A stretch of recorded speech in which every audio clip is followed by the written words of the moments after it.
The Templeton Twins by Ellis, Weiner. Please turn to page 158 and 159 for chapter 12. When you hear the bell, be sure to go to the top of the next page to continue reading along. Let's begin. Chapter 12. The Templeton Twins think of something that even the narrator has to admit is clever.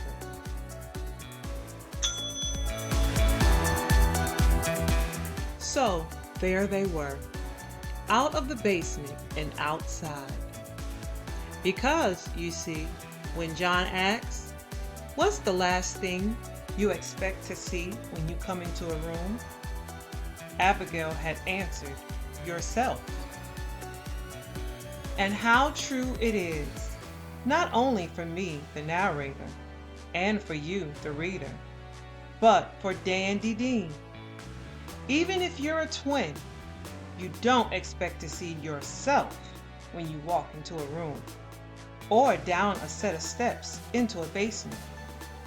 So when Dandy Dean saw himself in a well-positioned manner, nicely illuminated by a hanging lamp, he was completely stunned. Very clever Templeton twins. Now they were outside and free. Free! Or were they? When someone, a narrator, for example, says something and then immediately asks it in italics, if it's really true, you can be pretty sure that the answer is no. It's not really true. And indeed, this was the case with the Templeton twins.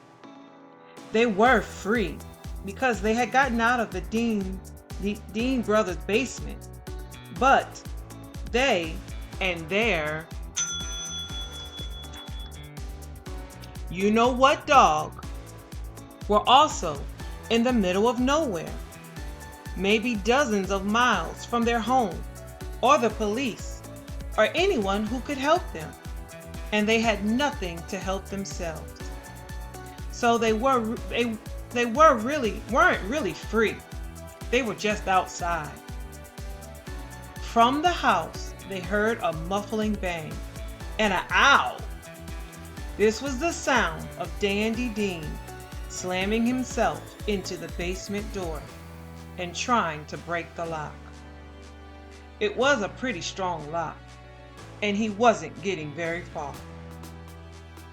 "We have to get home and help Papa," John said. Or, "No, wait. He's probably at the lab. Come on."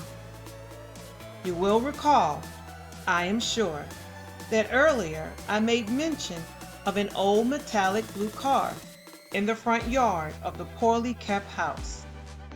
I say, I am sure because I assume you are an intelligent and attentive reader.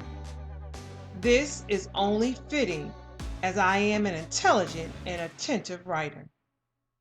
Please do everything you can, which means reading intelligently and attentively, not to disappoint me in this regard. Although I see we are on page 160, so it's a little late in the day for me to ask this. All right then, begin reading intelligently and attentively now. There was an old metallic blue car in the front yard. It was one of those long, low, wide American models from many years ago. You may be thinking, hey, maybe the key is in the car. That always happens in the movie. People who have to get away jump into a strange car and the key just happens to be in it. Yes, this kind of thing does happen in the movies, but that is because the people making the movies need it to happen to make their job easier. It hardly ever happens in real life. Take it from me. If you ever need to get to or away from somewhere fast and you jump into a strange car and you see that the key is already in it, you're probably in a movie. John dragged Casey over to the car. It was unlocked, so he opened the door and peered in. "No key," he said. He slammed it shut and looked out toward the road. "Then we have to walk out of here until we come to a highway," he said, "and try to get someone to stop and drive us into town." He noticed his sister hadn't said anything. She was standing there thinking, right? "Abby? Hello?" He went over to her. Dean isn't going to meet Papa at the lab or at home. He's going to tell Papa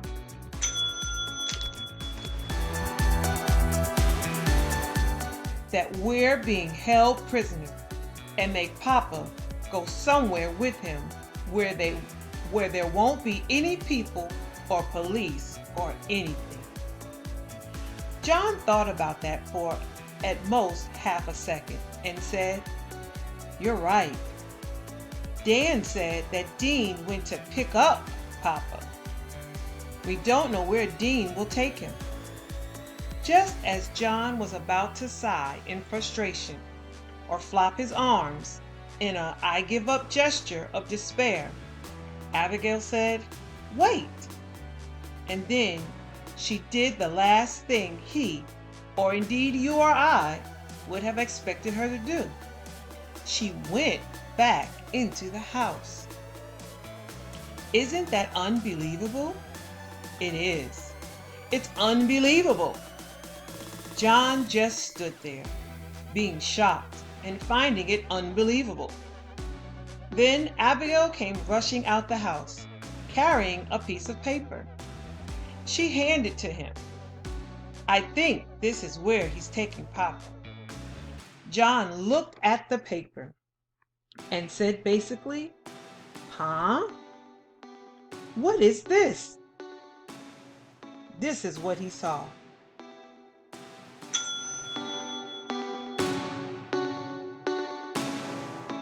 Take a second to look at the picture.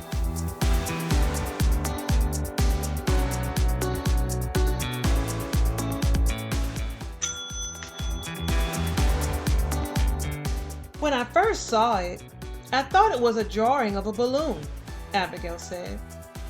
"But why would they leave it on a fridge? Then I looked at it closely. It's a map." John frowned at the drawing. How can it be a map?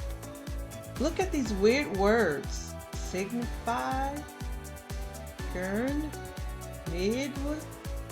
What kind of map is this? "They're street names," Abigail pointed. "This is probably Sunnyfield. And this is probably Green Meadow Ave. Whoever drew this was in a hurry and just used abbreviations." "Okay, but then what's Street STRT7 and STRT12? Probably short for State Route 7. Some roads just have numbers instead of names." John nodded. "So, we have State Route 7 and State Route 12.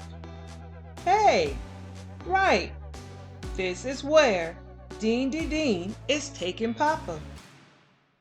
Which means he expects Dan to go there too." Dean drew the map for Dan. "That's why it's still here." The twins conferred. They could hike away from the Dean's house in search of someone to help them, but there was no telling how long that might take. And then John got an excellent idea, which was followed by Abigail getting a different excellent idea. "Now, I cannot swear that John got his idea from a lesson he had learned from playing the drum, but it seems possible. So, you tell me. When you want to play something fast on the drums, the one thing you don't do is hold the sticks as tightly as you can and move your arms up and down as quickly as possible. You can get only a certain amount of speed that way, and not nearly as much speed as you would had you done it properly. Instead, you hold the sticks in a certain way and sort of throw their tip down onto the drum head and let them bounce. Then you learn to control the bounces. You don't force the sticks to move fast. You allow them to move fast. You let the sticks do what they want to do. But narrator, you're probably about to say, drumsticks don't want things. They're sticks. I know perfectly well that drumsticks are sticks. In addition, I am acquainted with the fact that sticks don't want things. That is why I put want in quotation marks. The quotation marks mean, in a sense, but not really. You're getting off the point, and I blame you. Please, I urge you to stop interrupting. Instead, pay even more attention than usual as I describe for you what the twins figured out and how they solved their problem. First, Abigail got into the car and peered at its dashboard until she saw what she had been looking for. There, she said, pointing, see? Then John reached into the car and found the control that opened the car's trunk. She opened the trunk. Abigail got inside the trunk and John closed the door. Yes, all the way. Yes, you heard me correctly. He shut his own sister inside the trunk. Next, John looped Casey's leash around the car bumper and went back into the house and put the map back on the refrigerator. He went up to the basement door and listened. He heard nothing, as though Dandy Dean was taking a break from slamming into the door. So, John quietly unlocked the door and left it open a little crack.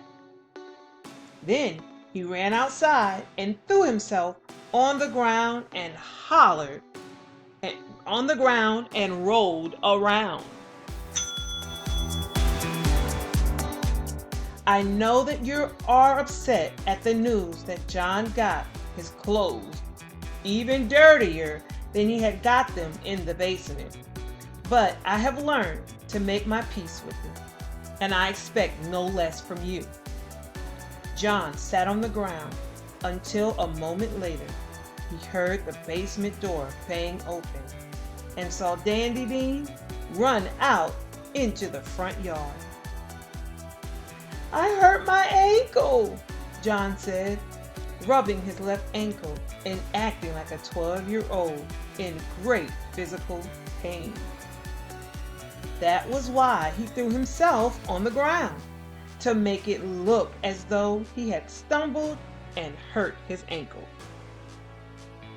Please click on Part 2 to continue reading Chapter 12. Be sure to hold your place in your book.